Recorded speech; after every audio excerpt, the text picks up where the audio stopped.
All right, here is the Haftorah for this week's. See, I think, no, it doesn't, it starts over here. Oh. Okay. This is the Haftorah that we're going to read. I just hope that some of the words are a little bit difficult over here, but we'll do our best. Ready? Yeah.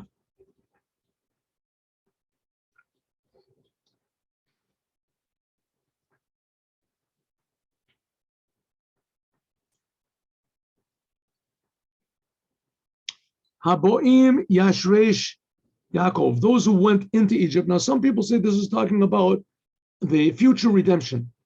The ones who come to the future redemption will take root with Yaakov. We talked about this in the mimer that we learned in the morning. Yatzitz Baperach Israel, they will blossom and grow. The Jewish people will blossom and grow. One moment here. Oh, okay. Huh? Yeah.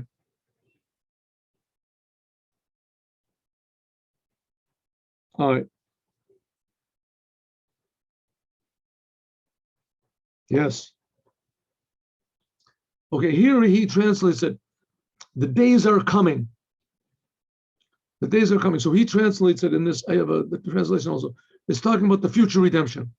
The days are coming. The days are coming when Yaakov, the Jewish people, will take root and they will blossom and be fruitful, and they will fill the world with. They will fill the world with produce. And fruit, the whole world. Okay, now God is speaking, Isaiah is speaking to the Gentiles, the enemies of the Jews. He said, like I have smitten you, did I smite the Jews? Did I smite the Jews like I smote you? Did I kill the Jews like I have killed you? In the measure that the measure of sin, I have taken like revenge on their farms, the non-Jews. I have sent to them a harsh wind, and from the east. Therefore, this is how the Jews will forgive their sins, and they will take away all of their transgressions. They'll take away the transgressions. This is the fruit of the removal of their transgressions. When they take all of the altars of idolatrous altars and they grind them up and spread them around, and there won't be any more. They used to make these trees called Asherah that they would bow down to, and there were also some sort of sun gods that the Jews would worship. When there won't be any more of these. Ki ir b'tzur badad, because when the Jews return, then the fortified cities of the Gentiles, of their enemies, will be barren. V'nava mishulach v'neza b'midbar, and their beautiful cities and what is it, habitations. The habitations will be left like a desert. Cattle will graze there, and they will, lay down for pasture. And they will eat the produce that grows, the produce that there's. In other words, the non-Jews will be the enemies of the Jews. their big cities and their certainty and their fortresses will all be destroyed. It says, B'yavish Ketzira Tisharvena, their trees will dry up and women will come and use it for firewood because they have no understanding. And therefore, they won't deserve any mercy. God will not show, their creator won't show any mercy to them. In other words, the non-Jews had to realize that the only reason that they were great was because God made them great. And so they can't fight against the Jews, that they're God's people. And so therefore, I'll have no mercy on them whatsoever. And that day, on that day, let me just see where the Haftorah goes up to. 1 second. Excuse me. Oh, this goes up to where? 13. Oh, okay. So on that day, God will like thresh. He will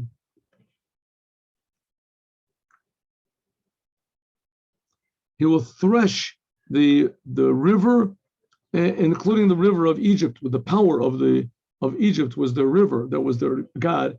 Then you, Jewish people, to look to echad echad, you'll be gathered together one at a time, Bnei Israel, the Jewish people.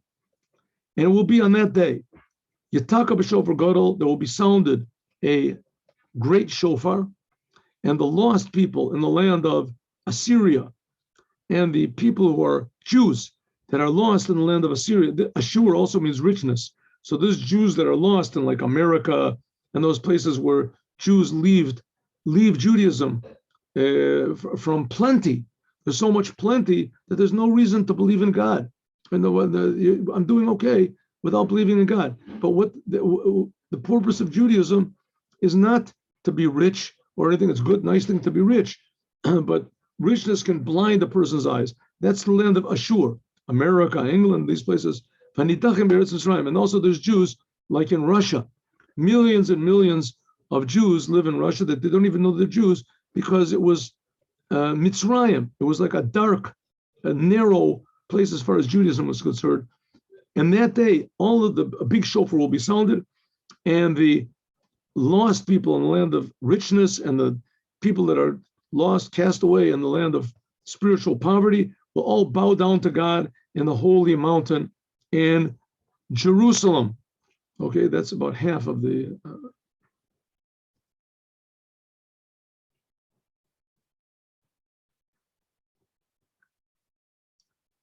All right, now this is a prophecy to the Jews that were in Israel. Remember, we talked about this before, that immediately as soon as King Solomon died, as his son Rehoboam was not such a good leader, and 10 of the tribes separated. This was with the blessing of a prophet, Achi Ashiloni, and he told a very great man called Yerovam ben Nevat that he should take over the rulership. And as soon as he did take over the rulership, he went berserk, and he started building idols, and he told everybody they could do whatever they wanted to. Of course, needless to say, it was very popular. But this whole spirit of rebellion was the whole like 250 years of these 10 tribes. The 10 tribes are what's called Israel, until finally there came a king, Shalmaneser or whatever, and he took them all into, that's the 10 tribes, the lost 10 tribes. So here you have Isaiah, who he's right in the middle of the second temple. First temple, I'm sorry, he's in the middle of the first temple. Shortly before these tribes are going to be taken into captivity, he said, "Whoa, a crown of egotism is the drunkards of Ephraim." Ephraim was the name of the 10 tribes because Yerovam ben Nevat came from Ephraim. V'tzitz novel, it is like a blossom that is fading, withering. Tzvi tifarto is his glory. Asher al reish geish money, that on his head, it's like a whole valley of oil Al-Halam Yain are people that have broken their heads and things because of being drunk. When a person gets drunk and he smashes his head into something, all the oil and medicine is not going to help him. Hine chazak v'ametz l'Adonai. Behold, God is a strong, powerful wind, kazirim barad, and hail.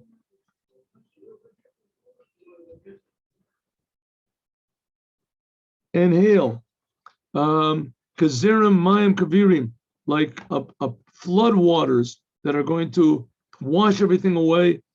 Hiniach la'oretz biyad, that he'll take this crown of yours and he'll put it down with his hand. He'll cast it down to the ground. You'll be treading upon with feet. Your egotism will be your crown of glory. Whatever crown of glory will be treading upon, and you drunkards of Ephraim will be your withering blossoms. Tzitz tiferet, which is like a shining glory on your head, will be like a valley of which is like a precious oil on his head. It will be like a fig that ripens in the summer, and people, whoever happens to see it, right? Ba'odo b'chapo yavlena, he'll swallow it. But sometimes there's a fig tree, and there's one or two figs that ripen early, and the passersby grab them and eat them. Same thing with you, Ephraim. You've been given tremendous success. Your success came in a very miraculous way, but very soon I'm going to pluck it off, and it's going to all be eaten. And on that day, God will be the God of hosts. He will be a crown of glory, and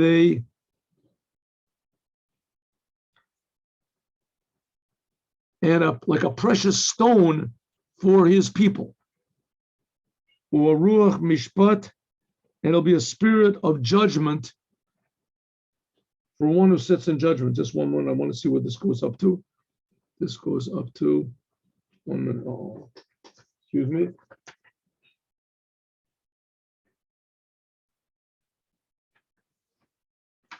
One minute. Yes. Okay, good. Okay. V'leruach mishpat, and a spirit of judgment, a spirit of judgment for a spirit of judgment, ruach mishpat, to those who sit in judgment, and power for those who go forth to war. And those, on that day, the future day of the future redemption, God will fortify justice and righteousness and victory. But also these have also made a mistake. This is now talking about the lower two tribes of Yehuda and Benjamin. Yes. Now he's talking about Yehuda and Benjamin. He says, okay, now I'm going to be finished with the 10 tribes. They really were bad news. But the fact of the matter is, you're not much better. You're also getting drunk and making mistakes.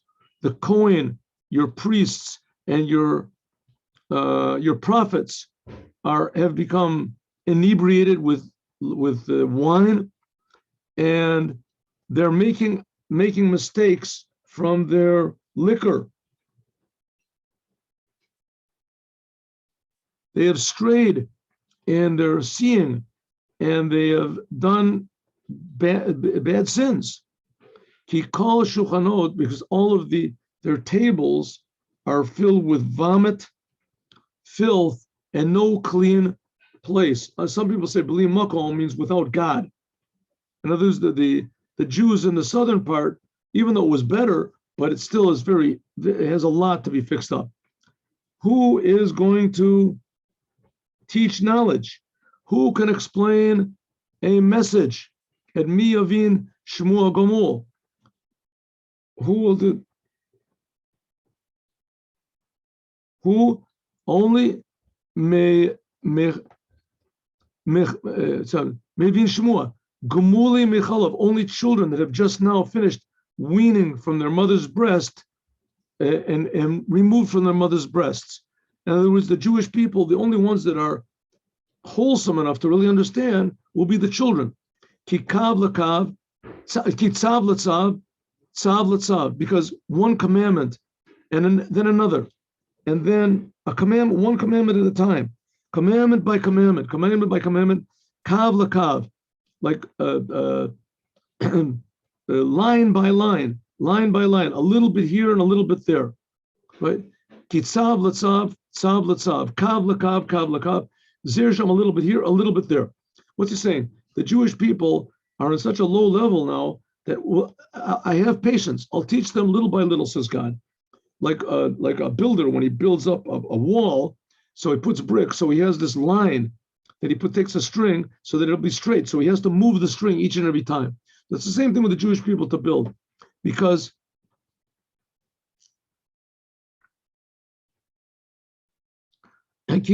balagay safa, because with this confused language and some other language, you have to speak to this nation that God says, this is my place.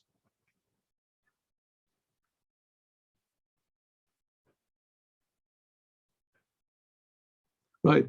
This is the true rest. Have mercy on the poor people. And this is my true satisfaction. Give charity, the law of all, but they don't want to listen. What in fact happened? The word of God, they left my words, kav lakav, tzav latzav, commandment by commandment, tzav latzav, commandment by commandment, kav lakav, one line after another, a little bit here and a little bit here, laman yilchu v'kashlu, because by little they stumbled backwards and they became broken. V'nokshu v'nilkadu, and they became tripped up and they became caught. Therefore, 1 minute, there it is. 1 minute, did I go too far? Yes, no, excuse me. 1 minute, excuse me. Yes, okay. Now we go to chapter 29, sentence 22. Now it gets good. Therefore, so says God to the house of Jacob that redeemed Abraham. In other words, the house of Jacob, the Jewish people, lo ata yavush Yaakov.